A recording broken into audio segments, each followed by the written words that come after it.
our very special guest, Professor Shabir Madhi, who's the Dean at the Faculty of Health Sciences. He's also the Professor of Vaccinology at Wits University. And as you know, he's a thought leader in the space of vaccinology and where we are as a country and where we're going around this COVID storm. So firstly, let me therefore get to Professor Shabir Madhi first up. And a warm welcome to you. Thank you for giving us, 30 minutes of your time. It's most appreciated. Thank you, Ashraf. Thank you for having me. Thank you. We're going to encourage, and first of all, we're just delighted that we can link you to this whole Lunar Capital launch, because I think it augurs well for what Lunar does. They want to get some of the biggest players in the country, if not in the world, around to talk about very, very important issues and link it to your investment of self as well. That, of course, comes up later on. So let's talk about a few things, right? I'm going to suggest, I've suggested we are in treacherous waters and we need to get to shore. And the question to you, Prof Madhi, first up is, how do we navigate these treacherous waters and get to shore? So the only sustainable manner in which we can get to shore is not by trying to get rid of the virus. The SARS-CoV-2 virus that causes COVID-19 is going to be with us for the rest of our lifetimes. And even if you were to vaccinate 40 million people in South Africa tomorrow, in all likelihood, you will still continue experiencing resurgences. The amplitude of those resurgences and the magnitude probably would be less severe. So for South Africa to get back to a relatively normal lifestyle, as is the case for most countries that they are having extreme difficulty in accessing COVID-19 vaccines, what we really need to target as the immediate goal is to vaccinate at least 80% of individuals that are at high risk of developing severe disease. The problem is not about the virus circulating, that is going to continue. The problem is about those that are susceptible to developing severe disease remaining unprotected. And if we can protect them, people above the age of 60, people above the age of 40 with underlying comorbidities, if we can protect that group and get 80% or so coverage in that group, then we would be in a space where COVID wouldn't kill or cause hospitalization any dissimilar to what we've experienced in the past with seasonal influenza as an example. So the ballgame has changed completely. Anyone that still speaks about herd immunity, which infers that you're not going to get any transmission of the virus because you've got adequate level of community immunity, that has unfortunately, that boat has sailed some time ago, especially with the ability of the virus to continue mutating. The Delta variant that we're currently experiencing as a major cause of COVID in South Africa, those mutations are going to be ongoing. We're not even 15 months into the pandemic, and the virus has already had significant mutations 3-4 times now, which are making it more transmissible, which is making it relatively evasive to immunity that was induced either by past infection due to earlier variants, as well as immunity that's induced by the vaccines. So the current generation of vaccines, they work extremely well. In fact, all of them probably against severe disease, irrespective of whether it's a beta variant or a delta variant, including the AstraZeneca vaccine. They will protect people against severe disease. Where they work less well, where many of the vaccines will come short, is protecting people from being infected. But again, we're no longer chasing after trying to eliminate the virus. We're trying to save lives. We're trying to minimize the number of people that end up in hospitals. And once we're in that stage, even if we experience, there wouldn't be any need to go to higher levels of restriction because we've got a high risk individual. So you've said there's so many things you've said. I want to pick up on most of those things, but maybe the last point for starters, we're not looking to eliminate the virus any longer, right?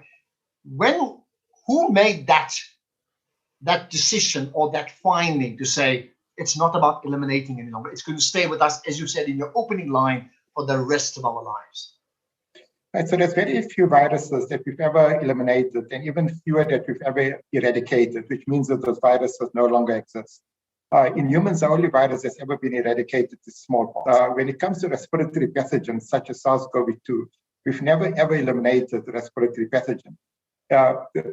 Humanity developed greater immunity against the virus, which eventually makes it more of a nuisance virus, rather than one that wreaks havoc when the large part of humanity is relatively naive in terms of the ability to mount an effective early immune response to the virus.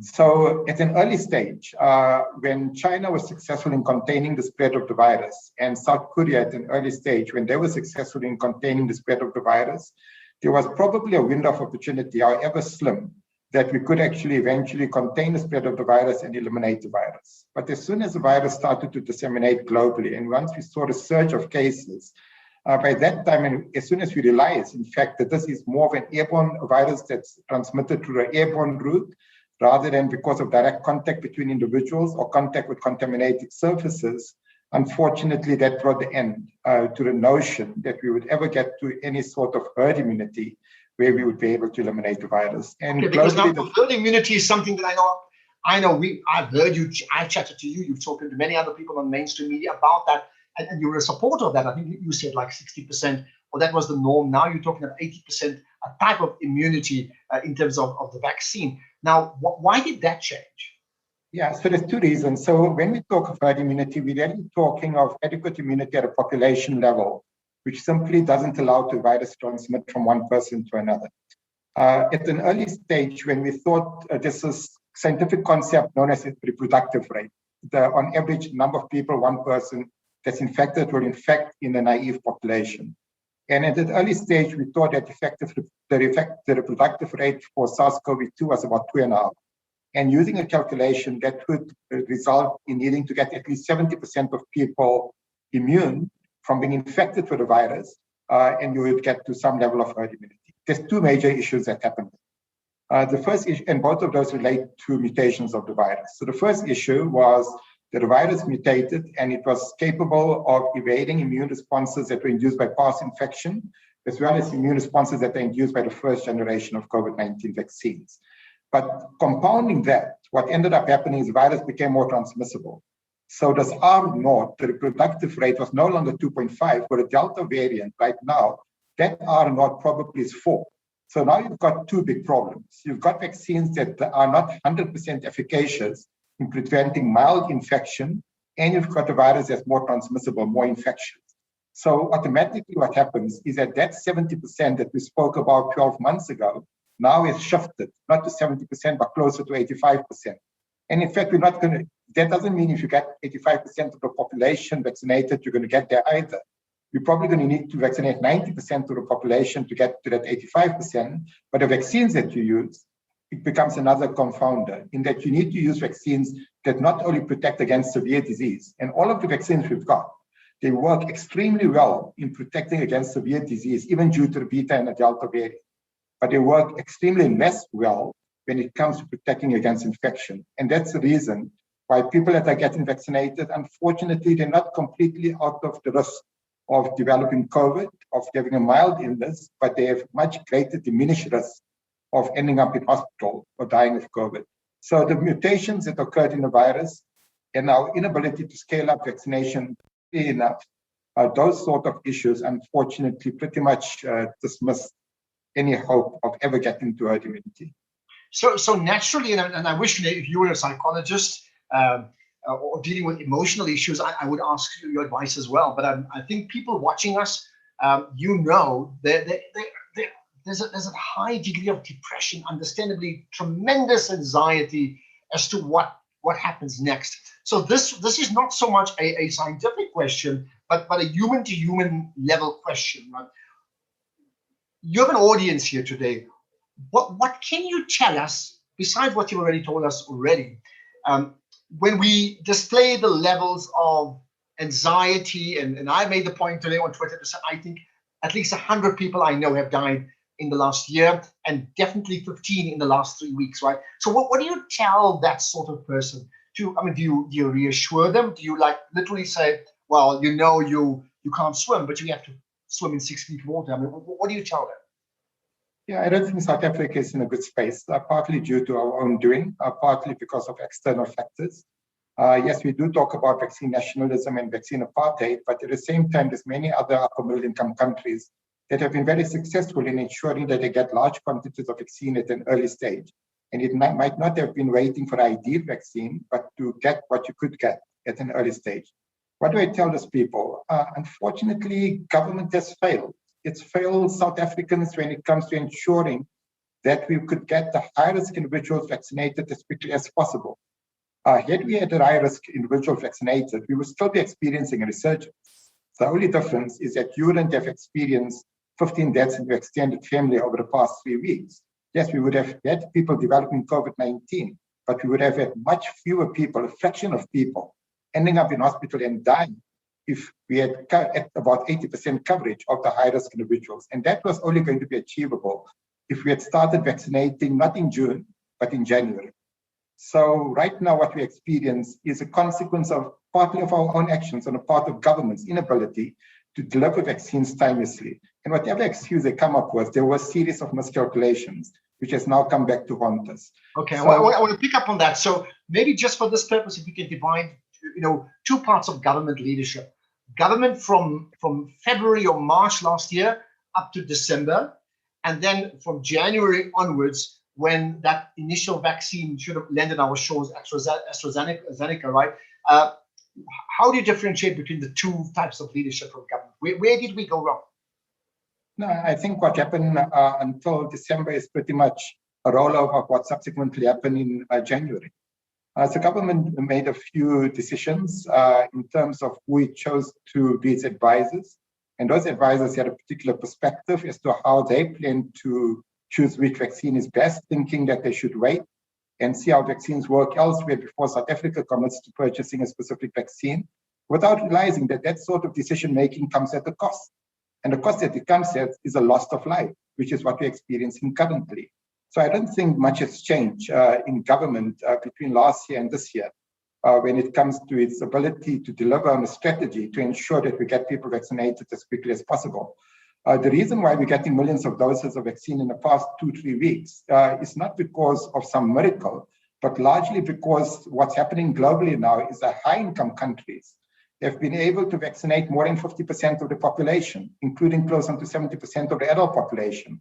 So now there's going to be a surplus of vaccine, and that's the reason why a country such as South Africa is getting millions of doses of vaccine, but it's coming too late for the thousands of lives that are going to be lost during the course of this particular resurgence. And hopefully we will have learned our lesson, and that by the time the next resurgence comes, and there is going to be another resurgence during the course of 2021, by the time the next resurgence comes, at a minimum, we need to ensure that we vaccinated the high-risk groups.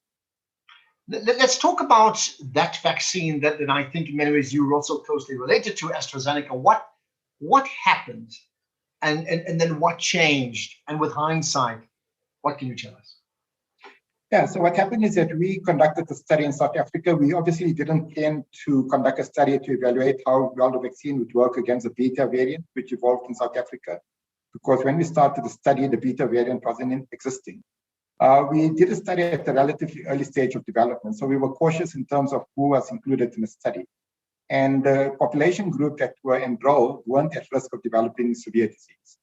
The results of the study, which came out a day before the AstraZeneca vaccine actually arrived in the country, basically indicated that whilst the vaccine worked extremely well in protecting against even mild disease due to the ancestral virus, the vaccine didn't protect against mild or moderate disease due to the beta variant that evolved in South Africa in November. Government and its advisors then decided that because the vaccine doesn't work against mild to moderate disease, it's probably not going to be of use in South Africa, despite having not having any other options on the table as to accessing any other vaccine in the immediate future. And so they decided to go against, not my recommendation, but the World Health Organization recommendation. There's a scientific advisory group of experts on immunization that advises the World Health Organization on the use of vaccines.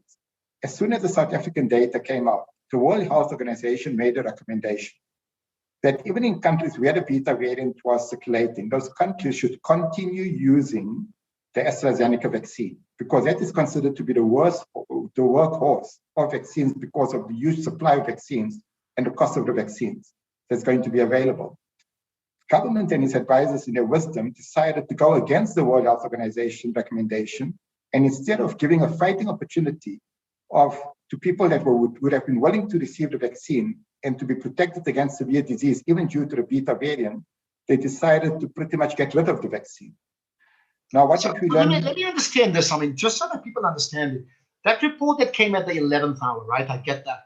It said because of that new variants that just kicked in January, it will not offer protection against mild, basically mild disease. But it did not say it will not offer protection against severe illness, which is the biggest concern, right? Now, listen, I'm not a medical doctor. I would have grabbed it. It's like, okay, fine. The people that have mild diseases and mild illnesses, those guys we can manage. We're worried about those who've got comorbidities, right? So I know you're not part of the inner circle, but I mean, help us understand why would, who would inform the decision makers in the country to say, don't go for the obvious, even if we're slightly compromised, because we have nothing else on the table at that time in January? Well, from what I understand, that was the Ministerial Advisory Committee on Vaccines that made that recommendation to the Minister of Health. And again, it went against the WHO recommendation. And since then, there's experiments in animals which confirm that a vaccine will most likely protect against severe disease due to the beta variant. But the other thing which they simply ignored was that it didn't mean that we were dealing with a beta variant that a few months later, and this might be hindsight on my part, that there wouldn't be another variant that developed. And as it happens with a Delta variant, the AstraZeneca vaccine is greater than 90% protection against hospitalization due to the Delta variant. And that's after 2 doses, and 75% after a single dose. So unfortunately, South Africa is not going to benefit. And now we probably will find South Africa rushing around headlessly to try to gain access to the AstraZeneca vaccine because the vaccine actually works extremely well. Which we've sold off or donated to many other countries on the African continent. Is that correct? Well, we sold it off to the AU to distribute to other other countries in Africa who are also having the beta variant coincidentally. So we sold our vaccine to the AU to distribute to other Southern African countries where the beta variant was also dominating, which also calls into account the ethics on the part of government, knowing that they're sending off a vaccine which they don't want to use, but which the AU is going to distribute to other African countries where the beta variant is actually dominating. But my guess is they look, I mean, whether it's a national Corona Command Council or the president of the country or the Minister of Health, I mean, nobody wants to literally put their own citizens at risk. I would have thought that whoever advised them must have been confident that they're making the right decision. That means, I'm trying to think about it like somebody sells you an umbrella, and the vaccine is the umbrella, and this one's got 1 or 2 holes in the umbrella, but there's a storm. But someone has told you, don't worry, we've got a nice weatherproof, rainproof umbrella, which is coming to you tomorrow. Surely that must have happened. Somebody advised them that something better is coming around the corner, which now we know didn't come.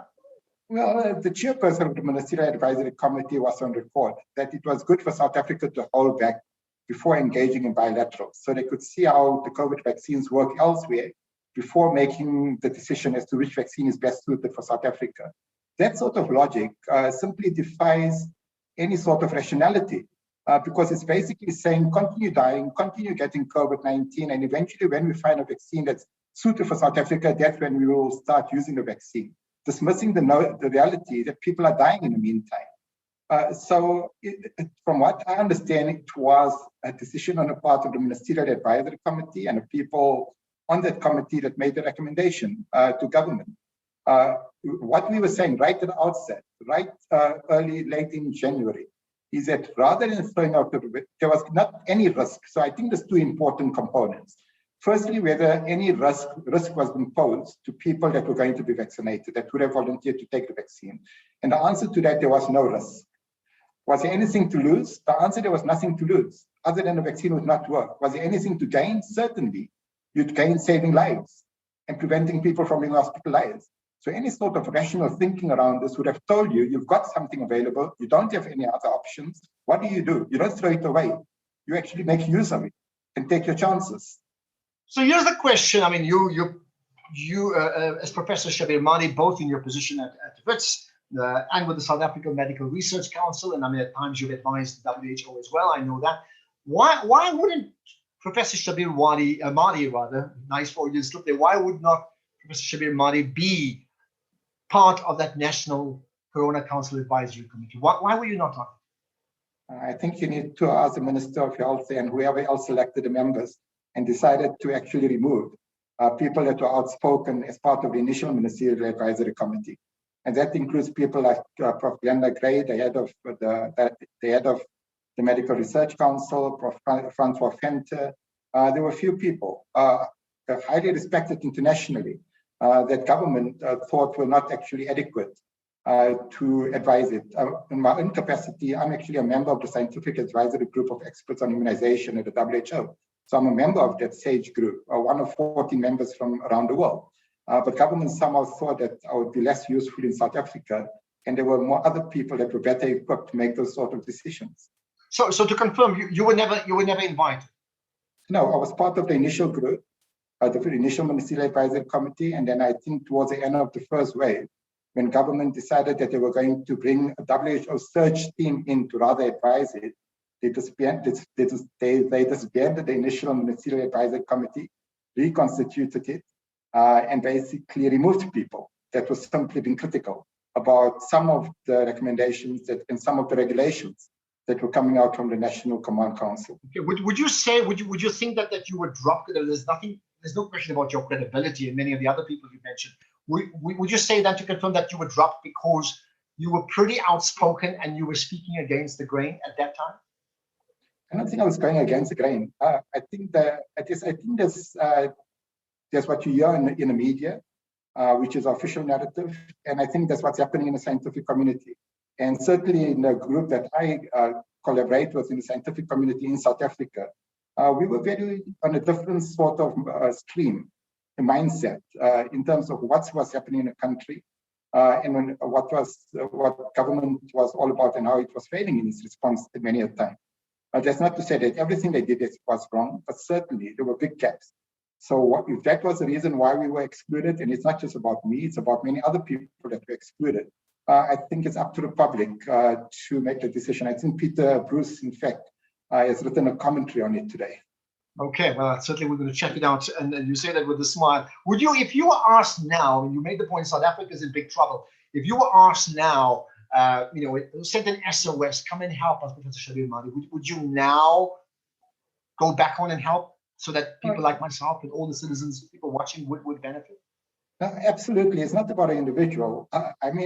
My purpose in being involved in COVID-19 and in being involved in the past 25 years in research and vaccines is not about me. It's about saving lives. And with other vaccines, we've spearheaded the development of those vaccines and the introduction of those vaccines. And many a times, South Africa has been the first on the continent and of all middle-income countries to introduce those vaccines, largely because of the work that's been done in my own research unit.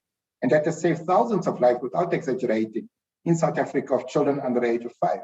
So for me, it's all about ensuring that we've got an adequate strategy in place and contributing in whichever little way that I can to ensure that it actually works and that we pull the necessary skill set that we've got.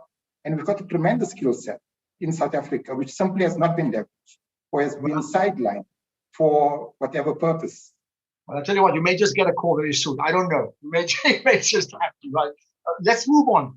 You spoke about the variants, something none of us knew about before. So January, we had the beta variants, like, okay, this is a problem. Now we've got this Delta variant. Explain, very quickly, why is the variance normal? And when we talk about it being so vicious, why is it so vicious? Yeah, so it doesn't come as a surprise. It has surprised us the rate at which this virus has mutated. Many people didn't think it would mutate as quickly a few months ago, but now we've seen that this virus has got a strong propensity to actually mutate fairly rapidly. Now, the reason why these mutations take place is a virus, for it to survive, it needs to become more efficient in terms of being able to infect its hosts, as well as to evade the immune system, anything that's been targeted against it to kill it off. So the type of mutations we see is really mutations that ensure that it becomes more efficient in being able to spread, infect more people, and at the same time, mutations that is able to evade the antibody largely that's been targeted against it. So we're going to continue seeing this sort of mutations. And the latest mutation, the Delta variant, as an example, this variant is at least 60% more transmissible than the Alpha variant that was identified in the UK, or probably the Beta variant. And then compounding that, there's another variant known as the Delta Plus, which now, in addition to being more infectious, also has got another mutation that will make it relatively resistant to the antibody that's induced by past infection, as well as some of the vaccines, which doesn't mean vaccines won't work, vaccines will still protect against severe disease. But the problem now is that you're probably going to continue experiencing resurgences of a reasonably large magnitude, with people getting infected over a short period of time if this Delta plus variant starts dominating, including if people have been vaccinated. Mm-hmm. So these mutations it happens. All viruses continue mutating. That's what they need to do to survive. They're not living creatures, but they need to sort of slowly make their way to ensure their survival in a sense. Okay, notwithstanding the point you made about most of the vaccines are very similar. They all sort of work in one way or the other. So I won't dwell too much on that. But accepting this from a leadership point of view, we know that the third wave, well, it's been described as more of a tsunami than a wave, right? And without getting into the definitions of what that means, I mean, the reality is certainly in Gauteng, it has overshot anything Gauteng has ever had before, and we're still like a month maybe into reaching a peak. I don't know, right? How much of it, in terms of the issue of public health care, in terms of hospitalization, how much of that is the fault of the variant that chose not to listen to us and break all rules, or how much is it the fault of the naive medical society in terms of hospitals and government who knew this wave was coming and knew it's going to come big, and everybody said it will start in May and June, and still did very little about it to provide the type of safety net for all of us? Yes, I don't think many people expected the Delta variant to dominate in South Africa, and certainly not to the extent that it is. And no one expected there would be a Delta variant way back in January. But way back in January, after the second wave was subsiding, we already indicated that we were going to face a resurgence in May, June. So you would have expected government to be at least prepared for a resurgence in May to June. As it happens in Gauteng, we've got a shortage of beds right now, but we don't have a physical shortage of beds because we've got roughly about 800 beds that have been developed in COVID facilities that have been specifically designed to care for patients with COVID. Those 800 beds have not been utilized at all because someone forgot that for beds to be of any use and for oxygen to be of any use and these monitors to be of any use, which we spend billions on, you need healthcare workers, you need doctors and nurses. So someone forgot to plan to actually staff those facilities. So in the meantime, what now exists is that the healthcare facilities where they are staffed have been completely overwhelmed, not just in the public sector, but also in the private sector. So that is an So I mean, here's the point. I mean, there's a question from the audience saying, like, so do you think the decommissioning of COVID centers like that at Nazareth was reckless? I mean, that speaks to your point. So, I mean, you're going to say it is reckless, right? We don't need Nazareth because we've got 800 other empty beds where we spend billions of rand to actually design those facilities, which are empty, literally empty. If you go to Chris Hani Baragwanath right now, there's what we call an alternate building technology structure, 500 state-of-the-art beds for COVID care. Of those 500 beds, 100 beds are being used. We've got 400 empty beds, but we don't have doctors and nurses, and that's the reason why those beds are empty. Whereas if you go across the road to Helen Joseph Hospital, you've got patients sitting in the emergency department on a chair for 2 to 3 days on oxygen before they can be admitted to the ward to get the bed. Okay, so should heads roll? I mean, ironically, the Minister of Health is currently suspended, but not for any of the reasons you've said, for a completely different discussion, right? Should heads roll in terms of, I mean, is this a leadership issue that a country should not tolerate? Now, this seems to be a perennial systemic leadership issue when it comes to planning, unfortunately more so in Gauteng. And hopefully with the new leadership in Gauteng, there's a turn of the corner, but that time will tell whether that happens. Okay, what about, there's been questions around the other vaccines. I mean, you make the points about all of them are very, very similar, but was the Sputnik one, the Chinese one? You know, should it be a case of if you had to get vaccinated, because now it's moved to below 60, so people sort of line up from tomorrow, you know, can they pick and choose and say, but I'll take that one, but not the other? Yeah, unfortunately, I don't think we're in that space of having a luxury of choice. So vaccines will differ in relation to how well they protect against mild disease. The Pfizer vaccine, as an example, will probably protect much better against mild disease, especially after 2 doses, than the Johnson & Johnson vaccine. But unfortunately, the public are not going to be spoiled for this. There are certain vaccines that have certain facilities, and where you pitch up determines what vaccine you're likely to get. So I think right now it's sort of a lucky packet in terms of which vaccine you're going to get out of this two. But at the end of the day, I wouldn't recommend to anyone to wait to get their vaccine that they prefer. What do you tell the anti-vaxxers? And Donald Trump is not listening right now. What do you tell the anti-vaxxers? Well, I think having anti-vaxxers right now for South Africa suits its purpose because we don't have enough vaccine. So at least the people that really want to be vaccinated can get vaccinated as quickly as possible. Okay, got that. Well, what about public participation? I mean, what should the general public be doing now? I'm thinking about those family meetings. There's no new messaging, right? Is there a new message that the public needs to latch onto now?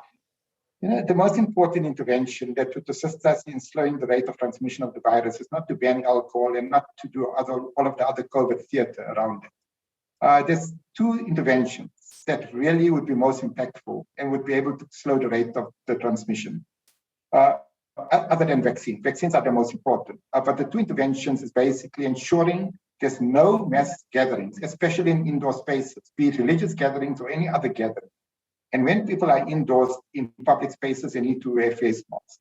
Those are the only two interventions that we actually need. We don't need a curfew from 9 to 4. That pretty much is COVID theater. Continue insisting people do hand hygiene and sanitize their hand when they're not wearing a mask properly.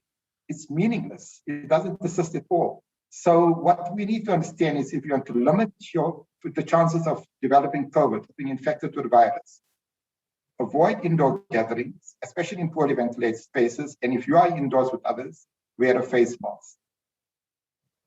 There's a couple of thoughts, and I'll mention it in one go. I know you've got 3 minutes to go.